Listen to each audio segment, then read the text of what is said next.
harmonization of the Ukrainian legislation, harmonization of the technical standards. Still, if you want the biggest advantages of the Eurasian integration project, apart from a common past, apart from the common economic, cultural link that we have between our countries, is also that it establishes another kind of relationship away from the classic Soviet model, when the Soviet Union, well, later Russia, was just effectively sponsorizing, giving money to their neighbors in exchange for political loyalty.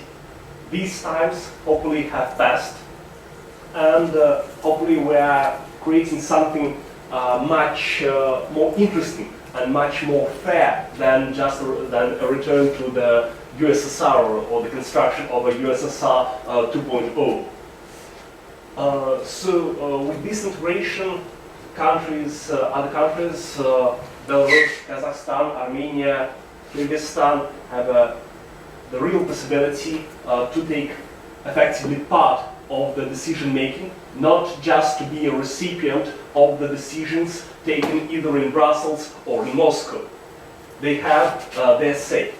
Without effectively their consent, nothing can be done because of the unanimity system we have in our bodies. They are represented in all the bodies in the decision-making process.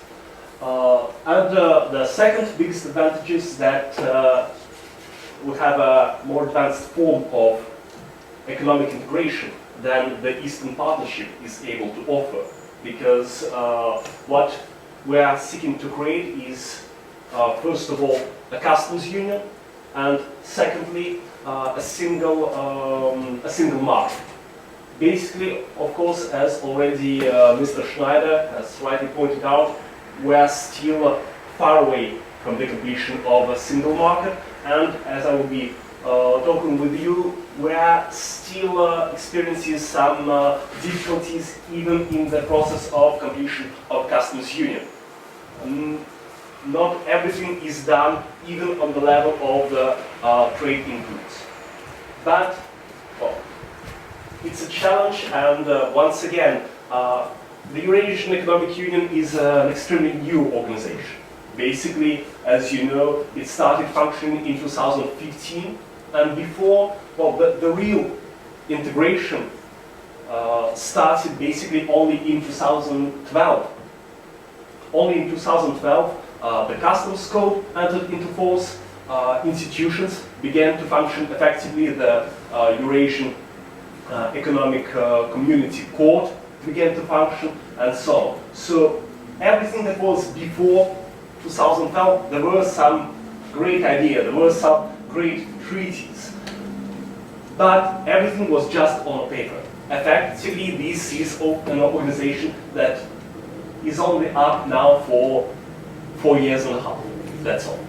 Very recent, very new, so still a lot of things ahead.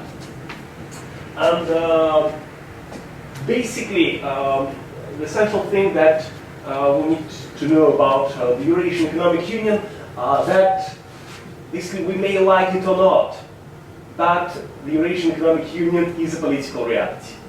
It won't simply go away, it won't simply fade away. And because this is a political reality, it completely changed how we can build our relations, even if we only take EU and Russia. EU and Russia were effectively negotiating a new strategic treaty, or trying to negotiate a new strategic treaty, starting from effectively 2006. Basically already the negotiations were frozen for many years because of this simple reason that the political and economic realities have changed. Russia no more has the power, no more has the competence to negotiate a separate trade deal with the European Union, because all the competence has been effectively transferred on the supranational level.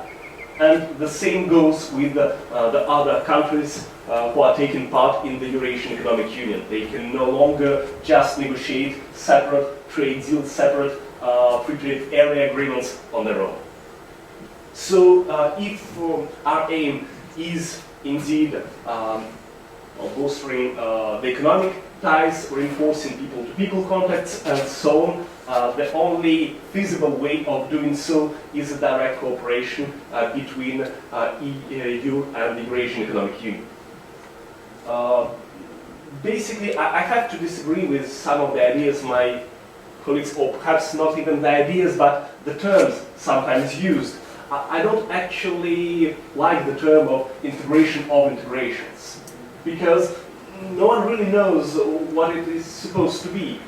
There should be, of course, contacts, there should be economic ties between the integration bodies, but integration of integration supposes that we will be innovating new bodies, new bureaucracy, but between integration organizations. This will be extremely complex, extremely bureaucratic, and perhaps we don't really need to do it, because the highest we could aim at the moment is a free trade area plus scenario.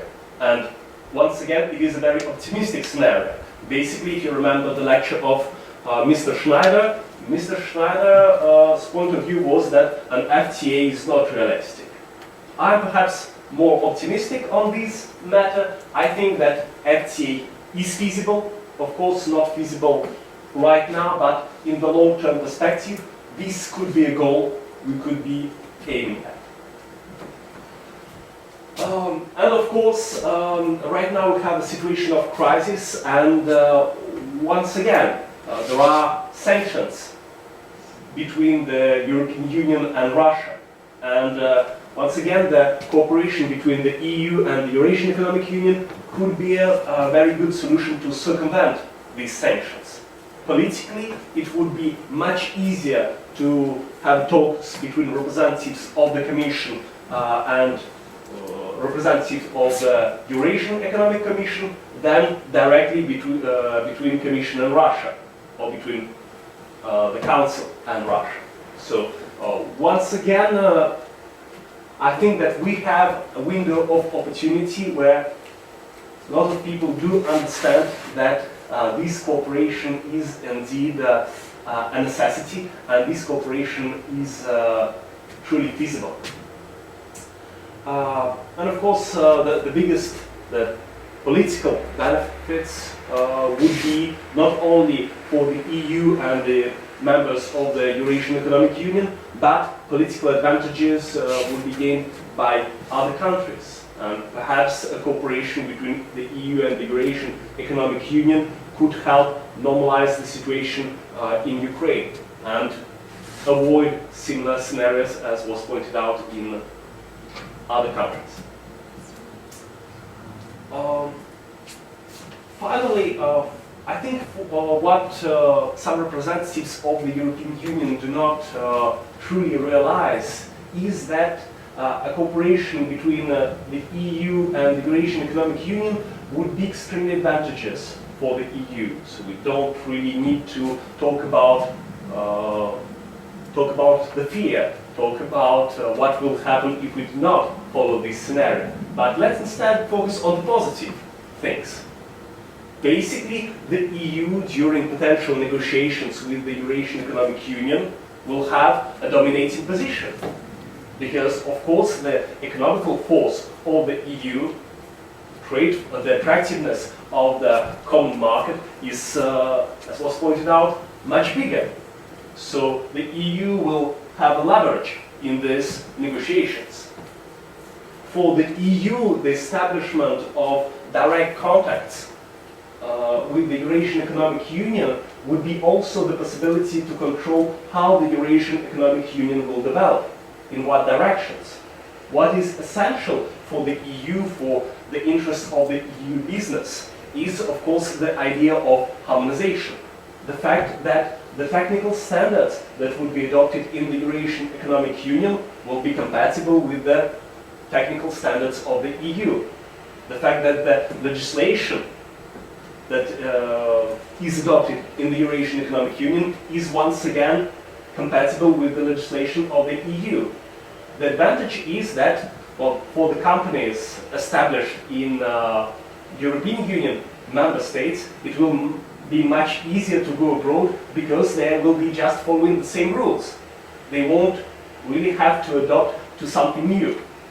So it will reduce the costs, it will reduce highly the bureaucracy, and it will be a boost for the business. Of course, for the Eurasian Economic Union, a recognition from the EU is also crucial. Won't be lying about that. Perhaps the biggest advantage that I see is that it will reinforce the attractiveness of the Eurasian Economic Union as a project for other partners. And very importantly, for the partners with whom the Eurasian Economic Union is actually negotiating to establish free trade areas.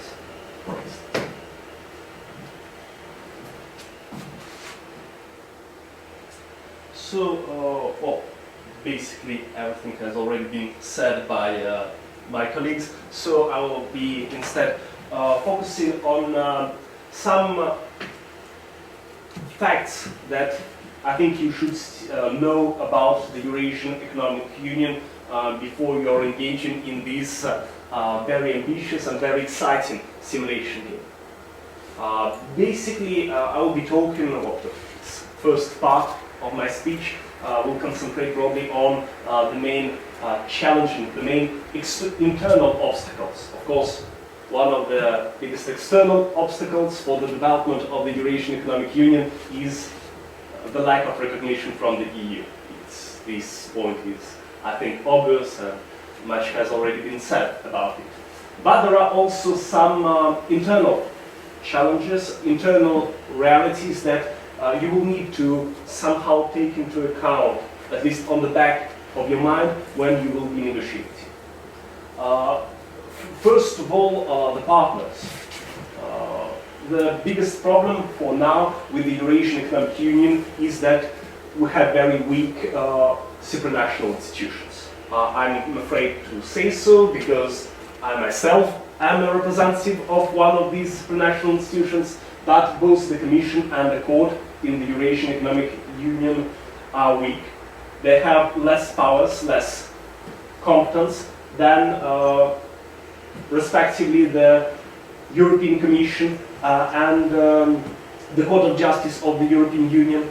And what is perhaps even more problematic, they have they're less independent politically from the member states. So in the Eurasian Economic Union, you have to take into account that the leading role is played by member states. And well, initially there is nothing wrong about this. Well, we have an example of the French-German tandem that is playing a leading role in the European Union. But still, another problem. But still, the problem is that in the Eurasian Economic Union, the member states completely dominate. They dominate over the supranational institutions. The Commission has no separate political will and has not enough power, has not enough independent credibility of its own to be able to effectively pressure the member states. Pressure the member states, for example, to comply with their obligations under the treaty. Basically, one member state can pressure another one, but the Commission is really reluctant to do so. They are more hesitantly like, please, wouldn't you consider like making some small changes and amendments, because we think it's still not very fair, but they're reluctant to adopt harsh steps. They're reluctant to adopt harsh decisions. And secondly, when we talk about the leading role of the member states, you have to remember that the decision-making in the Eurasian Economic Union is subject to the consensus or unanimity rule. It means that all the member states have to agree in or at least no one can disagree. One member state or a couple of member states can abstain from voting, but no one can vote no. Otherwise, no decision will be taken. Basically, this is very different from how the European Union is functioning, where basically the legislation is well, mostly adopted through qualified majority voting. Unanimity is reserved for only very only some fields like the common foreign and security policy. Yes, the common foreign and security policy is where the EU is functioning more like a classical intergovernmental organization than as an integration body. So, and the combination of these two factors, the absence practically of strong supranational institutions and unanimity rule, creates a big obstacle for the integration, because any member state is capable of blocking on its own a further integration in any field. Any member state is capable of blocking the adoption of any important decision in any field. Of course, the advantage of this system is that perhaps well, in an organization where Russia is playing the dominant role, this system seems to be more fair to other member states, because it is a guarantee for Kazakhstan, for Armenia, for Kyrgyzstan, for Belarus, that their voice will always count, that no one, that nothing will be forced upon them.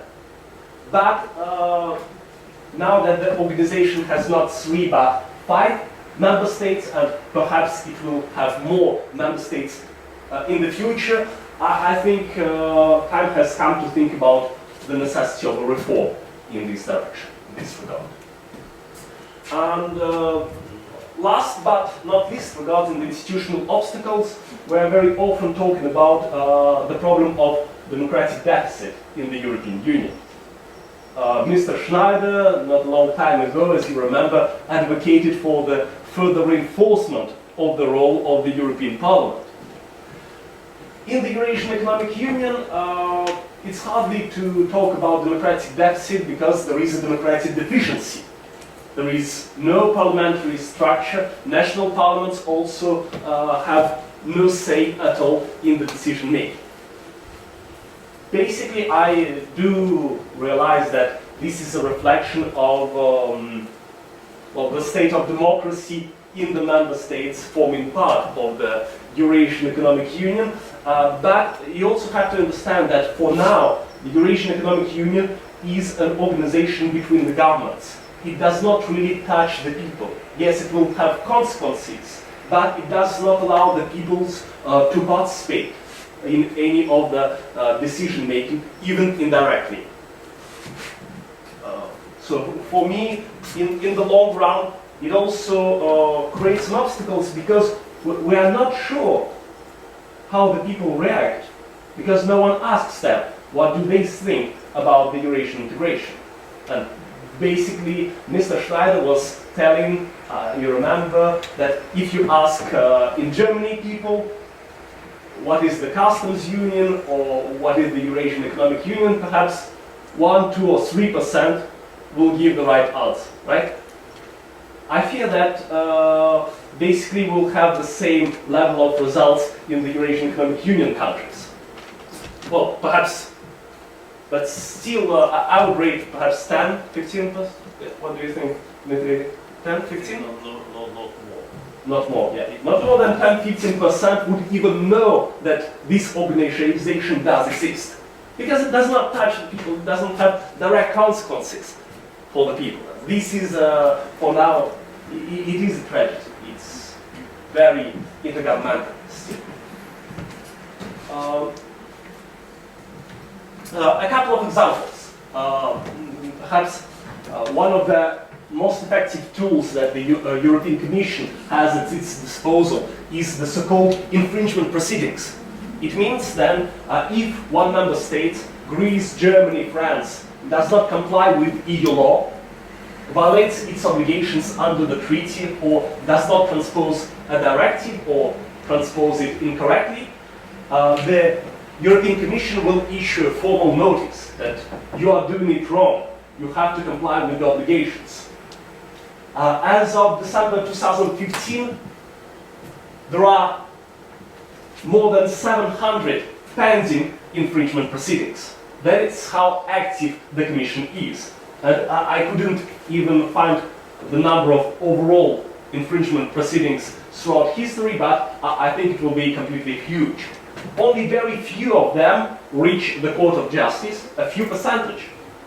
They reach the Court of Justice if the member states are reluctant, they say, no, we see no violation, or no, we refuse to comply. Then the Commission can effectively go to the court. And so far, there has been nearly 3,800 cases initiated by the European Commission before the Court of Justice of the European Union. So it is a very effective instrument. So how are things in this compartment in the Eurasian Economic Union? Just remember, of course, it is a very young organization, effectively 4 years, 4 years and a half. Still, the Eurasian Economic Commission has practically the same powers to exercise monitoring and control of the compliance of the member states with their obligations under the treaties. So far, the Commission issued 2 decisions of non-compliance, both against Russia, which is fair. One in 2016, one in 2012. Basically, they concerned the fact that one concerned the fact that the uniform for the civil servants could be sewn only by firms established in Russia, not by foreign firms. Foreign firms could not obtain contracts to make a uniform for Russian civil servants. One of the cases. Okay, so only 2 cases, 0 cases brought by the court, and after 2015, the Commission has no longer the power to bring even actions to the Court of the Eurasian Economic Union. Only member states now allowed to do so. So if Belarus has a problem with Russia, Belarus could attack Russia in court. But the Commission, who should act normally as the guardian of the treaties, does not have such powers. So we see that there are still many internal problems we're facing, or competition law, where the Eurasian Economic Commission has been so far conducting only 1 investigation, 1 compared to the hundreds conducted by the European Commission, and 0 decisions. Although competition law is both in the European Union and the Eurasian Economic Union the exclusive competence of the Commission, where it can really make things happen. But so far, for one reason or another, the Commission is not active at all in this compartment. And of course, the court too, but the court can only be as active as the Commission is, because it does need undertakings, it does need companies to challenge the decisions of the Commission. So if the Commission does nothing, it's understandable that we in the court can do nothing ourselves. But still it is a frustrating situation, but we hope that it will be changing. Regarding the economic fields, there is also a difficult quite situation, but it is understandable.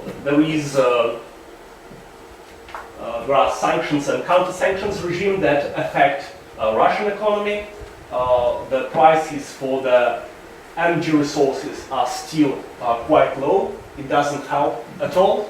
But still, what really does worry me is the official economic ideology at the Russian level, promoting import substitution as a credible economic strategy. For me, in a globalized world, import substitution simply does not work.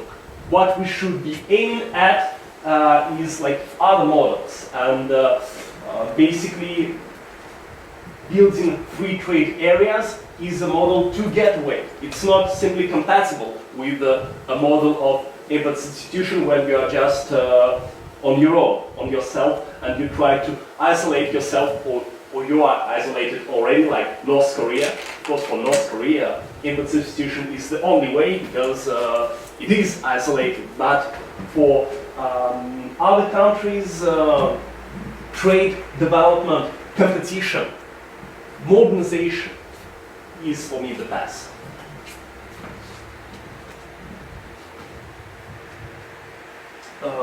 Of course, what we will have to take into account when defining the biggest objective in the memorandum is what economic model do we seek? What do we believe is possible? And in this regard, I understand that for the European Union, the ideal scenario would be the establishment of a free trade area or free trade area plus, because the EU companies will be the ones profiting mostly from this. So I think, like, a tip for the EU delegation in the negotiations, your ideal objective would be FTA. For the Eurasian side, I'm not so sure about the objective.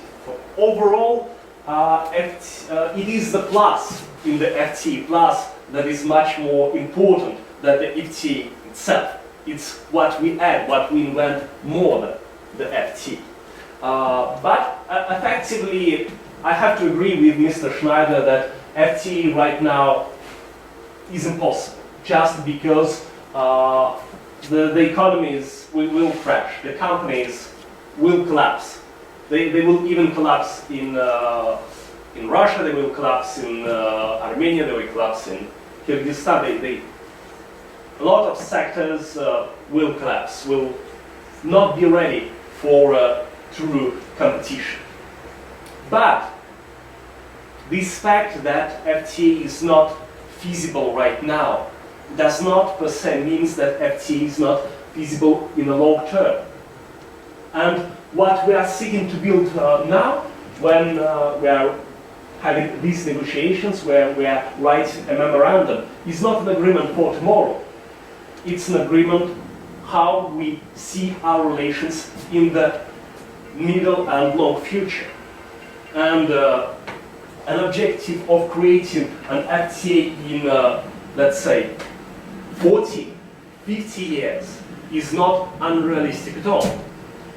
Basically, if we have this objective, it will be easier for the companies and for the regulators, for those who are responsible for decision making, to adopt more effectively and to really be ready in these 50 years for the establishment of the FTA. So, per se, even for the Eurasian side, I don't really think that FTA, but in a long-term perspective, is a bad thing per se. Perhaps it is a good one. But once again, the beauty of the simulation games, the beauty of the negotiation games is that you are free. You're free to improvise, you're free to think for yourselves what is best for your side, and what will be best for the people in the long term. And once again, I will talk again about this, but still, you also have to take in mind that a memorandum is not a legally binding document. Basically, it is a Bible of good intentions, of goodwill. So you are once again more free to write, to put things in it. It does not think that you will absolutely have to comply with everything that has been proposed. Basically, a classical example is the Partnership and Cooperation Agreement of 1994 between EU and Russia. In this agreement, there was the objective, but it was not a legally binding provision, but just an objective of building an FTA. No such FTA was built because it was not a legally binding provision. So it doesn't mean that if you write down FTA in the memorandum, you have to worry afterwards, oh, what have I done? No, you are relaxed. It's just a memorandum. It's just your intentions. It does not mean necessarily that, yes, tomorrow the EU will come to you and say, hey, where is our FTA you promised here? No, relax, you are free in this respect, in this regard.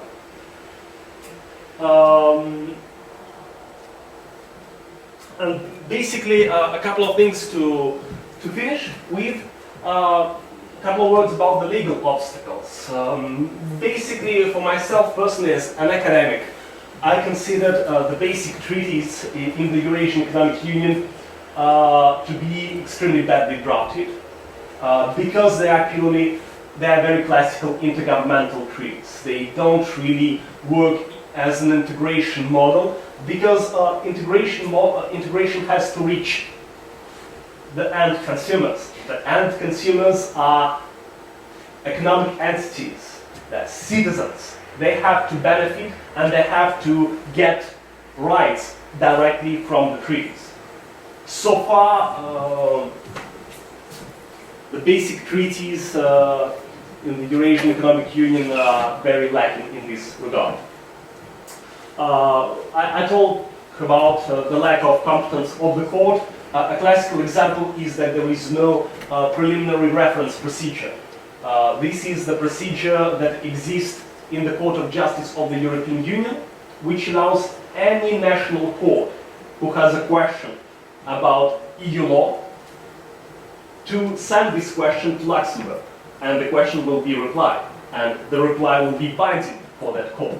So basically, the preliminary reference procedure is the tool used by the Court of Justice of the European Union to ensure that EU law is interpreted uniformly across all the 28 member states. We really lack these two. We really need also one. And finally, I would like to end this part of my presentation with another example. It's a big paradox, but in fact, WTO created a lot of obstacles for the development of the Eurasian Economic Union. This is a paradox because, well, WTO was largely seen as a benefit. Well, basically, everyone will accede to the WTO, everyone will be able to trade according to the WTO rules. In fact, it's not that simple. Basically, there could be, I will want you to understand why. Basically, there could be two possible scenarios. The first scenario is what happens when a member of the WTO joins the customs union, joins the Eurasian Economic Union. This happened with Armenia, this happened with Kyrgyzstan. Basically, after joining the customs union, they have to raise their tariff because they have the obligation to comply with the unified tariffs. As Mr. Schneider pointed, they are basically higher, usually even than those applied in the European Union, and higher than those who were agreed when when these countries joined the WTO initially. That means that for Armenia and Kyrgyzstan, there is a necessity to compensate the trading partners who will be losing money from this raise of tariffs. They conduct what is called compensatory negotiations with other members. But, okay, perhaps it is a bit annoying for Armenia and Kyrgyzstan, but nothing really wrong happens yet. But there is a second scenario. The second scenario is when a member of the customs union joins the WTO. This happened with Kazakhstan, and this will hopefully soon happen with Belarus. The biggest problem is that in the Eurasian Economic Union there is no requirement when you are having negotiations of accession to the WTO to receive an agreement from the other partners, from the Eurasian Economic Union. And basically, I hope you have a basic idea about joining WTO is every country is joining WTO on different conditions. There are common rules you have to respect, but the conditions to join, the right to join, is different. Like for Russia, the biggest problem when joining were the tariffs on wood. Basically, it was affecting the interests of Finland. And Finland and the European Union wanted Russia to decrease its tariff. So basically, for Russia it could be wood, for Armenia it could be dairy products, for Belarus it could be machinery, but any country is joining WTO on separate conditions. So what happened with Kazakhstan is that Kazakhstan joined the WTO with the obligations to apply lesser tariffs than in the customs union. Basically, this is what is called disintegration. Because if we import, let's say, machinery to Kazakhstan, it is imported on like a 5% tariff rate, and if we import it in other countries, in Belarus, to Kyrgyzstan, to Russia, it will be 10% duties. So what happens is that if they want to re-import it from Kazakhstan to other countries, they have to pay additional money. So inside the customs union, you have different tariffs. This is extremely detrimental to a customs union, of course. Or another possibility is for the customs union to adopt, for the customs union to lessen its tariffs in accordance with the tariffs applied by Kazakhstan under its WTO rules. So basically, it is either the problem of disintegration and a lot of room to abuse, because yes, it's quite easy to track machinery or cars or something big, but how would you track apples, or how will you track salt or sugar? You don't necessarily know how it came to, or was it produced there, or how it came, and so on. So there is room to abuse. The other possibility is race to a bottom. So we have a choice between two bad scenarios. We are caught between a rock and a hard place in this game of negotiations. Having said that, I wanted just to illustrate that we have to be realistic with the Eurasian Economic Union. We have to understand on one side that it is a political reality and that a lot of myths about the Eurasian Economic Union are false. The Eurasian Economic Union will never be a USSR 2.0. It is not as dominated by Russia as we could think. It has principally economic goals rather than purely political ones, because even in the middle and long run, Russia too will profit immensely from it.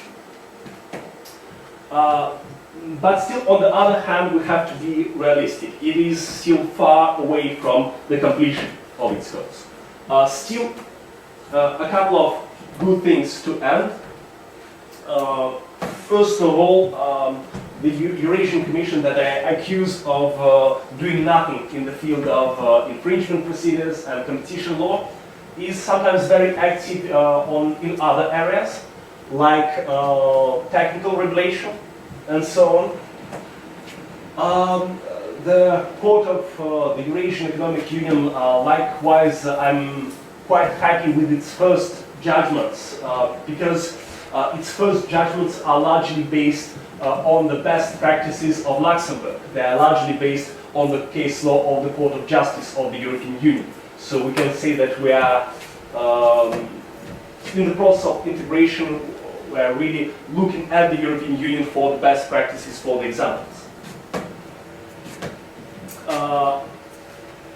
There is an FTA agreement that has been concluded with Vietnam. It is undergoing ratification right now. And negotiations are starting with Serbia, which is also a big plus. It means that the Eurasian Economic Union is gaining in maturity, is gaining in worldwide recognition, and partners are willing to establish productive trade relations with it. And finally, perhaps the biggest surprise for me is that the 5 member states managed to agree on perhaps the most difficult question from the start. They agreed on the concepts of a single market for gas and on a single market for oil and oil-derived products. This was, the concept has been adopted in the end of May of this year. Of course, once again, you have to take into account that this is only a concept. So there is a program that still needs to be adopted, and it is once again a long-term perspective. The market for oil, for example, is, if I'm not mistaken, will be completed in with 2024. So it's still a long-term perspective. But yes, please.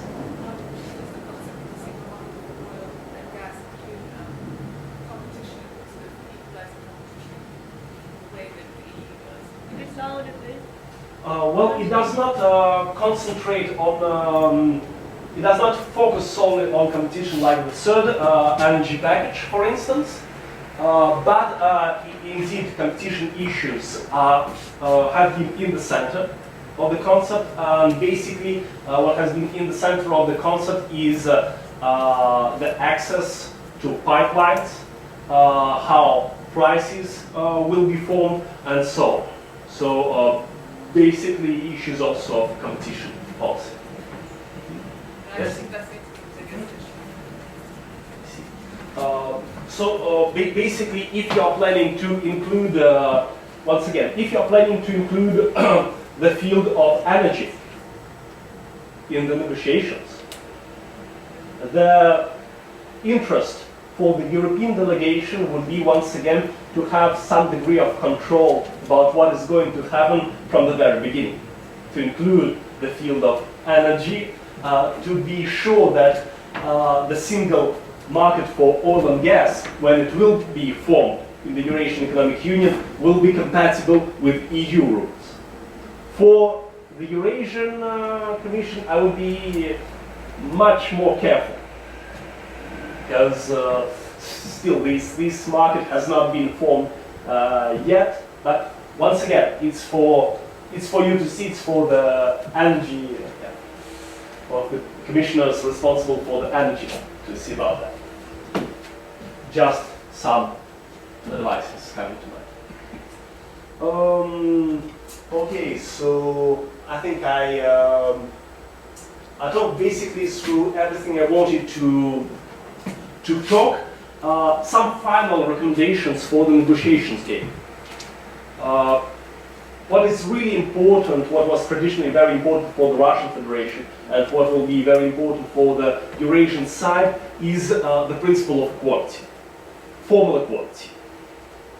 The fact that for the Russian Federation and the Eurasian Economic Union, it is unacceptable from a political point of view, from an international point of view, to be talked as to an inferior. So formally, there should be some equality between the parties, although we understand that the European Union side will have much more muscle, much more leverage during the negotiations. But the formal equality, even the European side will need to be really careful about this point. The second, what could be of interest to the European delegation is, as you remember, the EU is defending not only its economic interests. One of the goals of the external policy for the EU is the promotion of its values. So the value component is something that would be interesting for the EU side to, at least at some points in the preamble, try to sneak them by. For the Eurasian Economic Union, like this could once again, I would recommend to be quite careful about this. Values could be, well, at the start, at the look of it, yeah, there is nothing bad with values. It's promotion of values. But we have to understand that the purpose of the cooperation from the understanding of the Eurasian Economic Union is purely economic. The countries wouldn't want interference in the domestic affairs and the domestic matters. Still. What would be interested also for the EU is the harmonization process, the harmonization of the technical standards. And finally, an idea for the Eurasian Economic Union representatives, again, perhaps recycling some of the ideas that were, I think, moderately successful with in the negotiations with between EU and Russia, would be the modernization. Modernization as a possible key topic. Modernization in terms of also help to regions, and modernization of the economy as a necessity, as presenting an interest for all the Eurasian Economic Union members.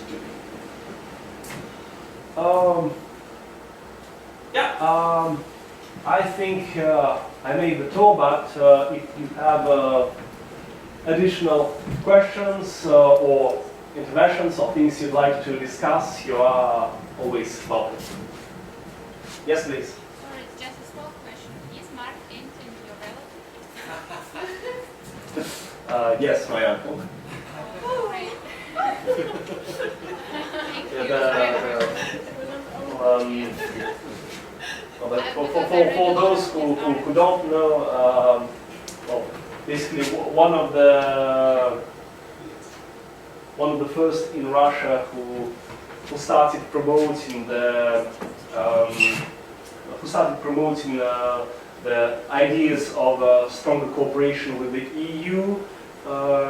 He was behind the joining of the Council of Europe by Russia in '98, and he played a certain also role in the road to the negotiations of the PCA agreement in 1994, and former ambassador of Russia to Luxembourg.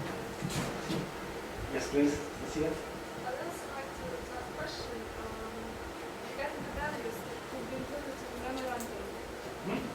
Or perhaps we have two microphones. Maybe we can pass one to you and the audience.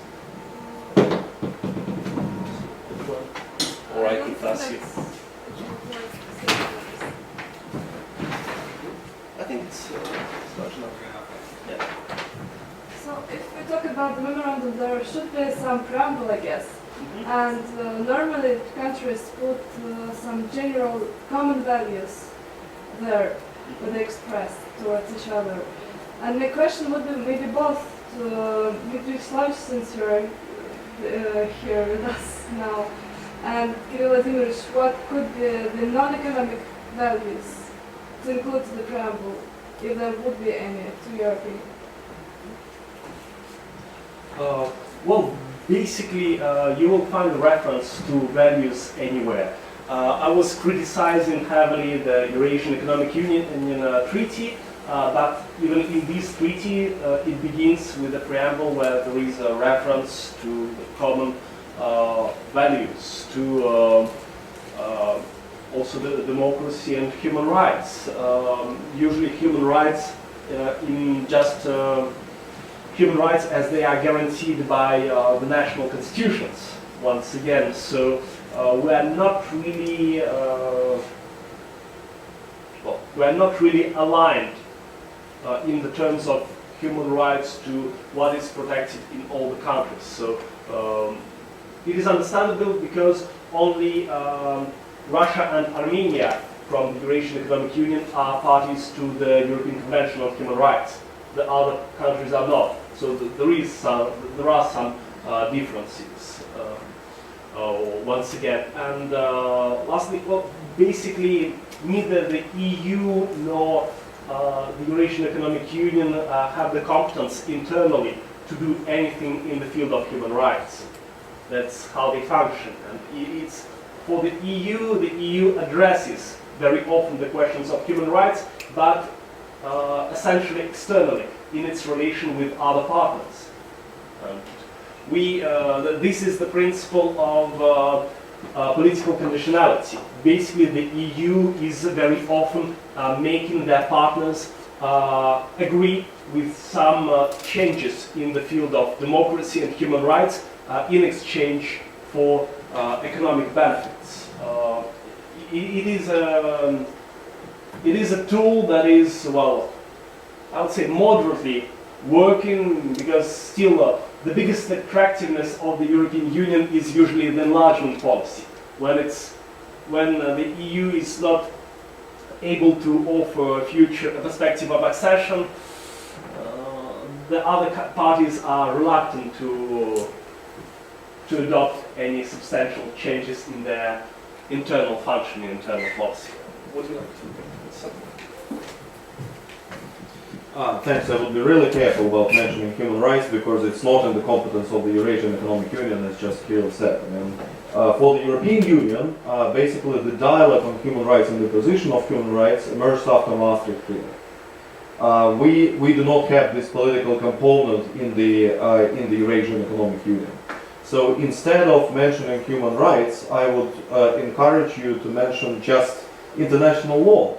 That we support them in the basics of international law in the relations between the European Union and Eurasian Economic Union, and so on and so forth. As for maybe if there is a new agreement between Russia and the European Union, which should be a addition to the agreement between European Union and Eurasian Economic Union, there human rights of course should be mentioned.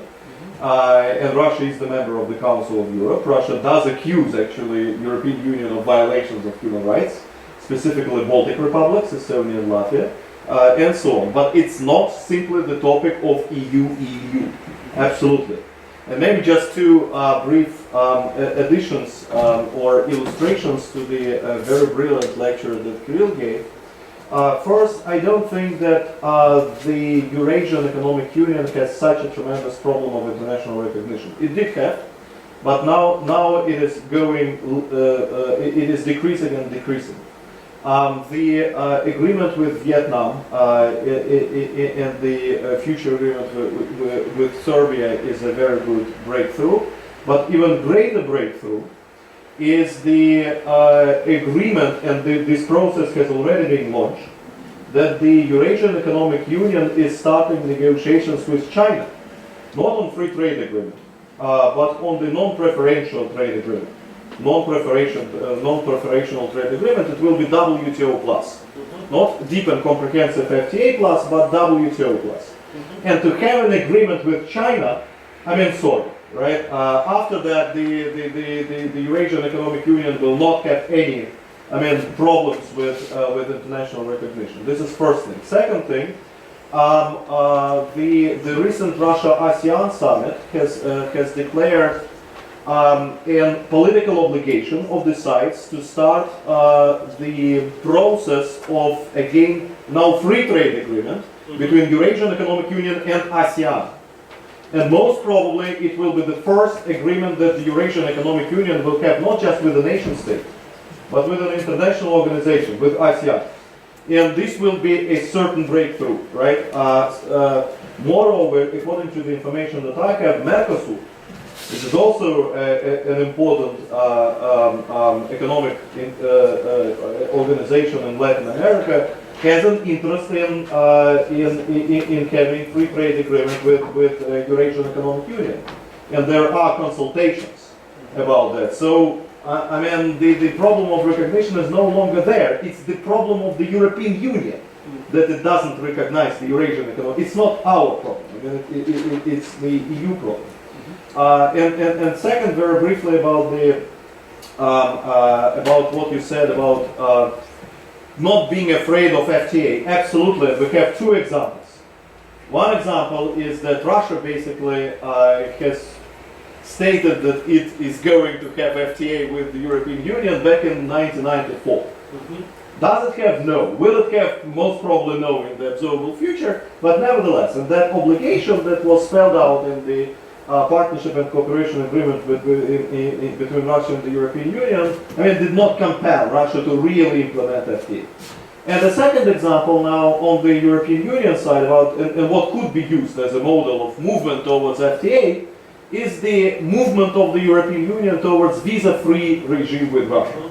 They also declared the intention to go towards visa-free. Will it be ever? I don't think so. I mean, or in a very, very, very long-term prospect. So, I mean, if you make an obligation, of course it might sound quite ridiculous from the international legal viewpoint, but if you make an obligation, it does not mean that you will fulfill it tomorrow.